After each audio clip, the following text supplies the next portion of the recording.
तुम्हाला आलशी मेनू याची वस्तू सांगणार आहे. एकदा मेनू नावाचा एक मुलगा असतो. तर मग तो ना हात धुतो, ना अंग करतो, ना ब्रश करतो.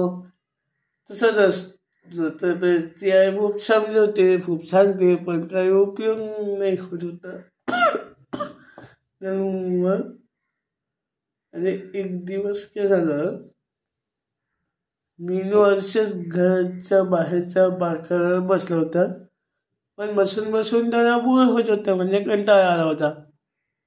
तर मग तेवढ्यात त्याला समोर एक उंच झाड दिसलं, जिथे हिरवा हिरवा पोपट बसला होता हिरव्या रंगाचा. तर मीनूला आनंद झाला. तो झाडापाशी धावत गेला आणि तो पोपटाला म्हणाला, मीनू नावाचा जो मुलगा होता तो पोपटाला म्हणतोय की अरे पोपटवाला तर खूप कंटाळा येतोय, तू माझ्याबरोबर खेळायला येतोस का? तर मग पोपट म्हणतो खेळण्यासाठी आणि तुझा नाही रे बाबा, तू कितना घाण आहेस, तू बिलकुल स्वच्छ नाही आहे, बिलकुल अस्वच्छ आहे, मी नाही तुझ्याशी खेळायला. तर मग तो परत घराच्या जवळचे जो बाग जिथे तो पर्यंत बसला होता परत जाऊन बसला. मग त्याला एक मिनी माऊस आणि मांजर जाताना दिसे, या म्याव आवाज करत जात होती. तर मग मीनूनी मांजरी ताईला पण थांबवून विचारलं, ए जर तू माझ्याबरोबर खेळतेस का, मी बोर झालोय. तर मग मांजर म्हणजे की मला घाण बिलकुल आवडत नाही, म्हणून मी तुझ्याबरोबर खेळणार नाही. मी चाटून स्वतः साफ ठेवते आणि मला घाण बिलकुलच नाही आवडत, तू कितनं घाण आहे, चल जा मी नाही खेळ. आणि मग शेवटी एक जो गाय असते ती पण त्याच्या नजर चालली जाते. मग त्याला फारच वाईट वाटलं, म्हणून तो एका दगडाला जाऊन बसल्याने रडू लागला करून. तर तिथे एक दुःख येतं आणि विचारतं की अरे काय झालं, असं का रडतोयस तू? तर मग मी म्हणतो रडता मला फार बोर झालंय, या सगळे मला घाण म्हणतात आणि माझ्याबरोबर कोणी खेळत पण नाही, म्हणून मी रडतोय.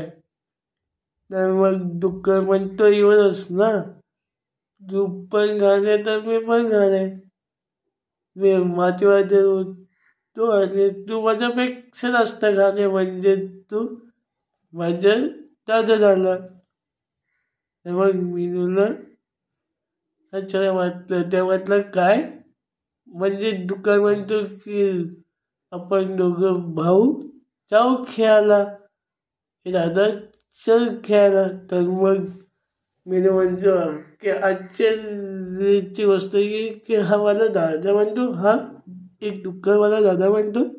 मग तो घरी गेला, त्याने ब्रश केलं, मग स्वच्छपणे आंघोळ केली, भांग पाडला, नवीन फ्रेश कपडे घातले आणि बाहेर आला. तर आई कुटुंब बघतच होती की हा आपला मीनू. आणि त्यांनी अंग स्वच्छ कपडे आणि भांग पाडलं होता आणि ब्रश पण केला होता. तर मग मीनूची आईने त्याला मस्तपैकी पावडर लावून दिली आणि मग तो खूप खूप खेळला. आणि मग कुत्रा, मांजर, पोपट, गाय सगळे त्याच्याशी खेळाले आणि त्याचे सारे मित्र पण तिथे गोळा झाले आणि म्हटले की मीनू चल आमच्या बरोबर खेळायला. मग ते सगळे फू फू केले आणि त्या दिवसापासून मेनू एकदम बदललं, खूप बदललं. तर या गोष्टीतून आपल्याला असं शिकायला मिळतं की नेहमीच सच्च राहायला पाहिजे, कधी आळस करायला नाही पाहिजे आणि सच्च राहायला पाहिजे आणि आळस नाही करायला पाहिजे. अशी होती आळशी मेनू याची गोष्ट.